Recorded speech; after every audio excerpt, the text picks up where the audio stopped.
So excited to be here, and I'm going to be talking to you guys a little bit how life can be literally limitless.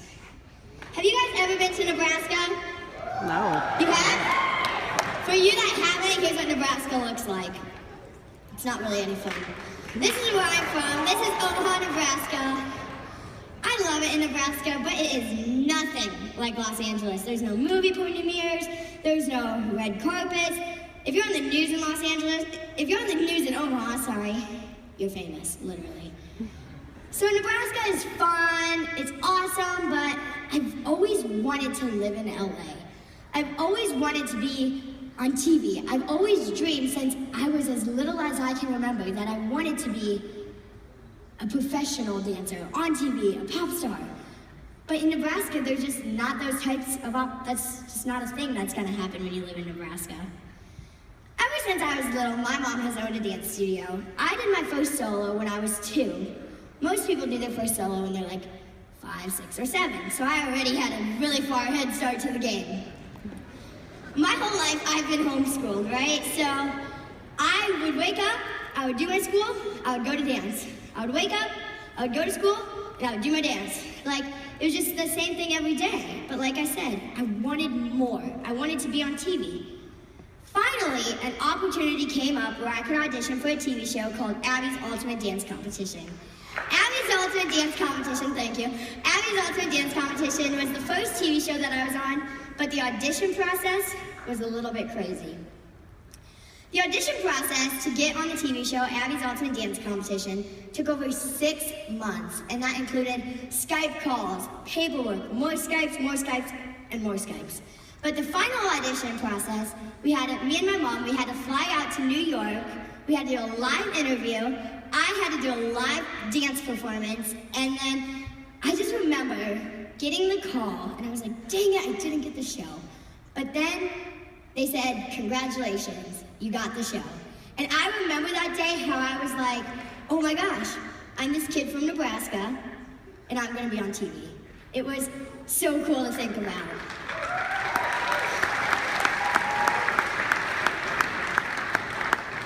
Abby's Ultimate Dance Competition was a really fun show to film.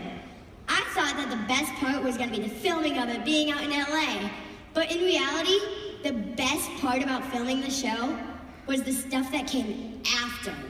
And it was just so amazing. There were so many great opportunities. But then I kind of just went back home to Nebraska. One thing though that I really was not expecting is the hate that came on after the first episode of Abby's Ultimate Dance Competition. Abby was one of the lead judges on the show, and she posted on her Instagram, who do you guys want to be eliminated? And everyone was commenting, JoJo, JoJo, JoJo, JoJo, JoJo. And I was like, really? Mom, I'm 9 at this point, so I'm like, Mom, why does everybody want me to go home? Like, I was bawling that night. I remember just feeling how much hate there was, and I never want anyone else to go through that, so I wanted to stop it, and I want to say no more to the hate. I want to end it forever. I didn't know how I was going to do that yet, but I knew that I was going to come up with a way. Remember this story for the end of my speech. Dance Moms, I have watched Dance Moms my whole entire life since season 1 aired. I was like, that's the show. I want to be on that show. Finally, a little bit later in my life, when I was 11, Dance Moms, you thought the Abby's Ultimate Dance Competition audition process was crazy? Wait till you hear this one.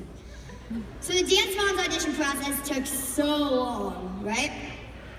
They called me on Saturday, and I left on Monday. Literally. I'm not kidding you. I felt like I was dreaming because I was on a TV show, and then it was done, and I was like a normal kid again in Nebraska, but then I was like, oh my God, I'm gonna be on Dance Moms.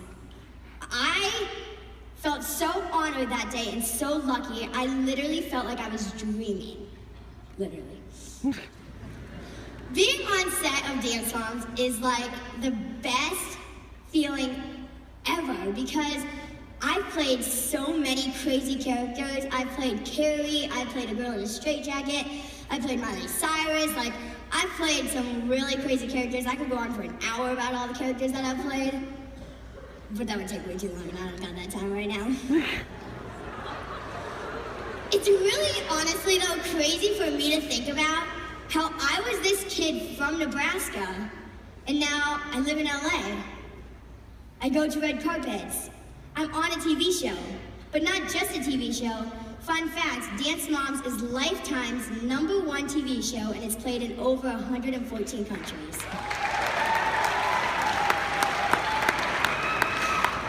It's pretty awesome, I love it.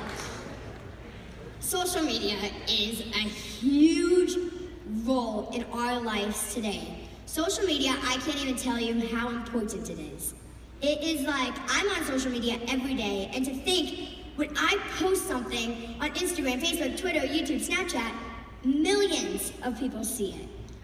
I want to use that power to inspire people. I want to use that to make people feel good about themselves. So that's when I came up. In a little bit, I'll tell you the story. JoJo's Juice is hilarious. You guys saw a little bit of it in my sizzle reel. Here's what JoJo's Juice is you get the juice on what's going on in my life, and then I pour juice on my head.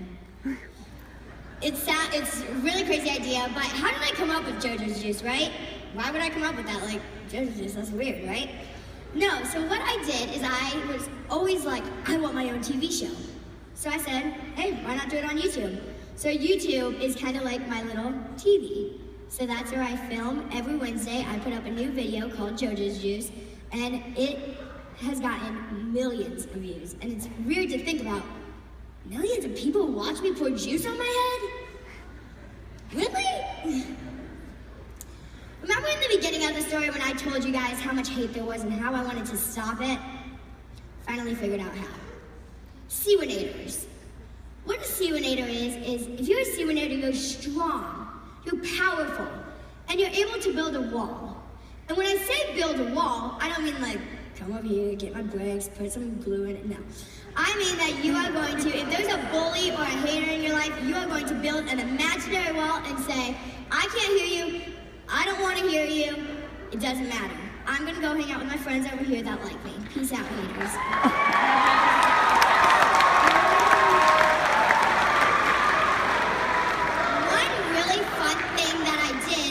Instagram is I came up with the hashtag Peace Out Haters. And what that is I told people, one of my favorite things that I've done is I told people to wear mismatched socks because being different doesn't matter. It's actually pretty awesome. Being different's awesome, right? I love being different. Thank you over there, yeah. So I told people to wear mismatched socks. Thousands of people did it. This week I told people to write an S with a star on their hand. Thousands of people did it in honor of being a strong Siwanator. It's so crazy for me to think about how I was this 12-year-old kid from Nebraska, and I'm living the life of my dreams right now. I mean, I have a patent coming out, I have a music video coming out, I have a new song coming out, I have merchandise coming out. There's so many good things. I mean, I have a TED Talk today. Like, it's really awesome. So what I want to do though with that is I don't just want to say I'm successful. I want to use my success to make other people feel good about themselves. So that's why I came up with Siwanators, because Siwanators is a good way to make people feel good about themselves. And all you gotta say is peace out, haters.